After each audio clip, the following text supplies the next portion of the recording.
Ladies and gentlemen, welcome to MJR YouTube channel. What is the role of Raila Odinga in the current Kenya Kwanza administration? Because from the look of things, Raila Odinga seems to be wielding a lot of power in this administration.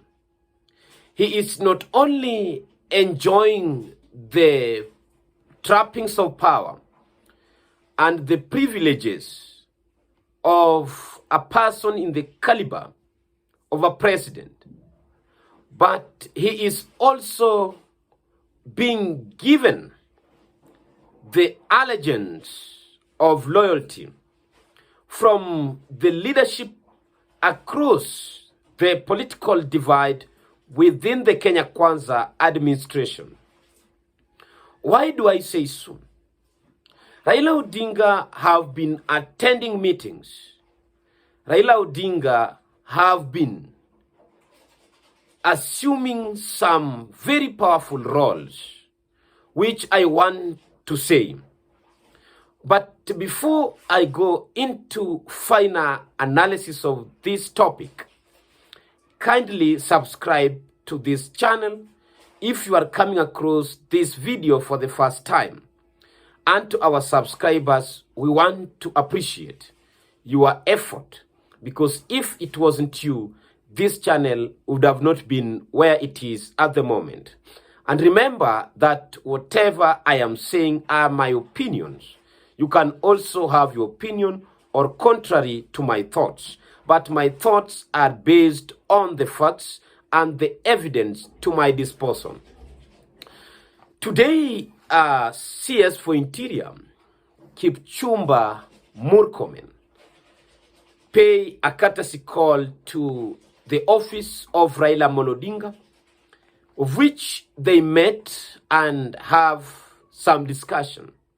What they discussed, I don't want to talk about because I'm not privy to the information. But the photos shared is affirmation that indeed this meeting took place.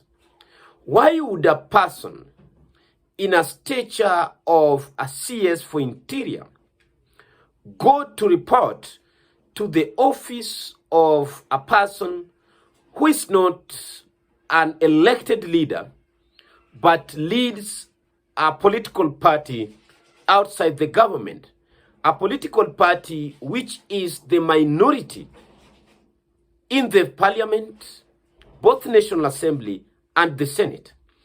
For what reason? Why would he do so? Which article of the Constitution dictates that? But not Murkomen alone. Before I summarize this, yesterday, Raila Odinga went to Treasury to meet with the CS for Treasury, John Mbadi, and Principal Secretary, as you can see in the photos shared. Why would he? Number 3, a day before yesterday, Raila Odinga met with the chairperson of Kenya Sugar Board, Nicholas Gumbo, and one of the board members to discuss the issue of sugarcane farming. That one is a little bit understandable because Raila Odinga leads a party which is dominant in areas where sugarcane farming is being done. And it's most likely that the interest of the sugarcane farmers from the Nyanza sugar belt and the part of Rift Valley and Western would be interested, and therefore he must have some interest in the issue of sugarcane farming because it affects those who have been voting for him year in, year out. Let me go back now. The reason why I want to tell you that Raila Odinga is in this government fully, and he wields more power than he did during at the handshake of 2018 to 2022 is because, number one, this is the government which he have ministries that his men and women are running. For example, a critical docket of finance or treasury is being superintended by John Mbadi, who was former chairperson of ODM. The basket of this country is in the hands of a person from his party. Energy docket, which also runs the economy, is being headed by a person from not only from his party, but from his county of Siaya. Therefore, this is a government which Raila Odinga have interest in, and his men are in very critical positions. There is no any other way which I can explain this better than the way the CSS who are in this government from Raila Odinga's side have been doing it.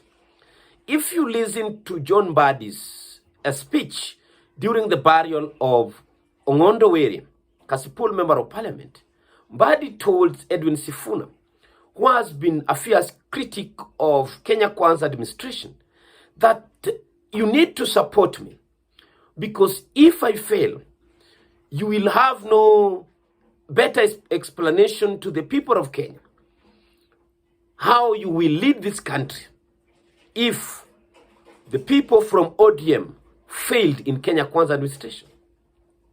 This is not the first time. These people have been saying so.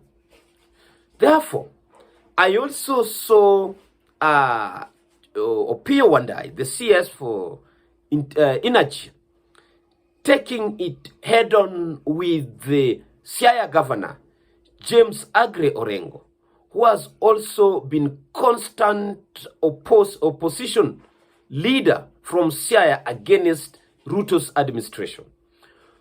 Orengo have been criticizing this government without any favor or fear.